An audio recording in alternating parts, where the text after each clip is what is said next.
એક એવો ડાયમંડ જે જેના પણ હાથમાં ગયો, જેણે પણ પહેર્યો અને જ્યાં પણ મુકાયો તે બધું જ ખતમ કરતો ગયો. આ ડાયમંડે ફ્રાન્સ અને લંડનના રાજવી પરિવારને બરબાદ કરી નાખ્યા. 17મી સદીમાં આ હીરો મળી આવ્યા બાદ તેના માલિકો સતત બદલાતા રહ્યા, પરંતુ મોતનો સિલસિલો યથાવત રહ્યો. એવું તો શું હતું આ હીરામાં કે જેની પણ નજીક ગયો તે આ દુનિયાથી દૂર થઈ ગયો. જેણે પણ કારણ જાણ્યું તેને બે ઘડી વિશ્વાસ ના થયો. આગળ તમે પણ જાણશો ત્યારે ચોંકી જશો.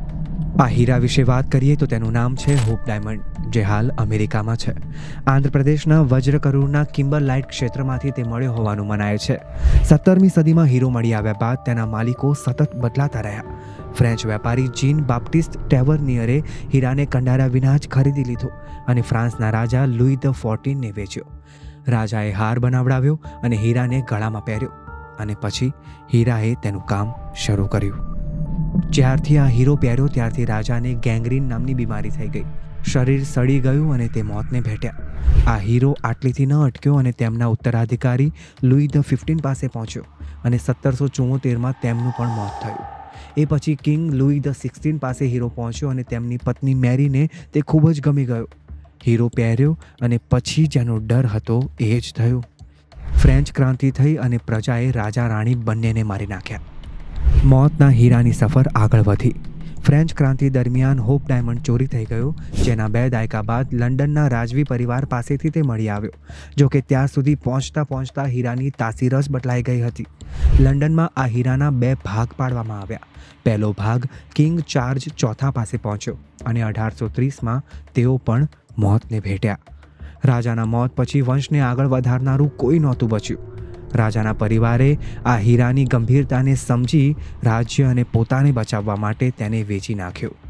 હવે બરબાદ કરવા માટે હીરાને એક નવું ઘર મળી ગયું હતું.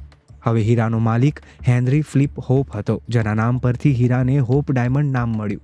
હીરાએ હોપને પણ બાકી ના મૂક્યો અને 1839માં તેનું પણ મોત થઈ ગયું. હોપના કોઈ વારસદાર નહોતા, એટલે 3 ભત્રીજાએ કાકાની પ્રોપર્ટી હડપવા માટે 10 વર્ષ સુધી કોર્ટના ચક્કર લગાવ્યા. અંતે હીરો સૌથી મોટા ભાઈ હેનરી થોમસ હોપના ભાગે આવ્યો અને તેનું પણ મોત થયું. બાદમાં હીરો હેનરીની પત્ની એની એડેલેને મળ્યો, તેનું પણ મોત થયું. હવે મરતા પહેલાં એડેલેએ હીરો ભત્રીજા લોર્ડ ફ્રાન્સ હોપના નામે કરી નાખ્યો, તો લોર્ડ ફ્રાન્સ હોપ પણ બરબાદ થઈ ગયો.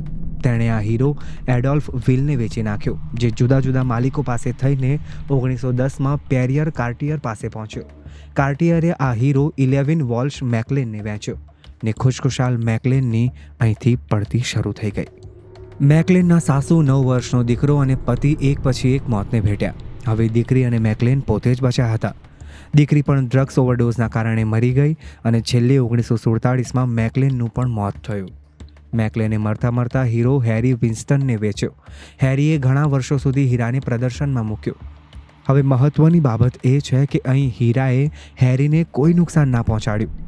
બાદમાં 1958માં હેરીએ આ હીરો નેશનલ મ્યુઝિયમને દાનમાં આપી દીધો, પરંતુ આ હીરાને મ્યુઝિયમ સુધી પહોંચાડનાર પોસ્ટમેનનો પણ અકસ્માત થઈ ગયો. પાછળથી પોસ્ટમેનની પત્ની અને દીકરો પણ મોતને ભેટ્યા. બાદમાં ઘરમાં લાગેલી આગમાં સળગીને પોસ્ટમેન પણ અંતે મૃત્યુ પામ્યો. જો કે આ મોતની સફર દરમિયાન તમે ધ્યાન આપ્યું હોય તો હેરી વિન્સ્ટનને કોઈ નુકસાન નહોતું થયું, જેનું કારણ અને ડાયમંડથી મોત થવાનું કારણ એક જ હતું, જે ખરેખર ચોંકાવનારું છે. એક માન્યતા અનુસાર સૌથી પહેલાં જેના હાથમાં આ હીરો આવ્યો હતો તે ટેવર્નિયરે ડાયમંડને ખરીદ્યો નહોતો, પણ એક ભારતીય મંદિરની મૂર્તિ પરથી તે ચોરી કરાયો હતો. દક્ષિણ આફ્રિકાના કેપટાઉન ડાયમંડ મ્યુઝિયમ અનુસાર જ્યારે મંદિરના પૂજારીઓને હીરો ચોરાયો હોવાનું માલુમ પડ્યું ત્યારે તેમણે શ્રાપ આપ્યો અને આ શ્રાપના કારણે જ હીરાના તમામ માલિકો અકાળે મોતને ભેટ્યા. હેરી વિન્સ્ટને આ ડાયમંડ માટે ક્યારેય લાલચ નહોતી રાખી, એટલે તેના પર શ્રાપની અસર ઓછી થઈ હોવાનું મનાય છે.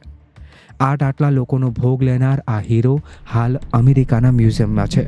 મૂળ 67 કેરેટનો આ હીરો હાલ 42.5 કેરેટ જેટલો જ બચ્યો છે, જેની કિંમત 20 અબજ રૂપિયા છે.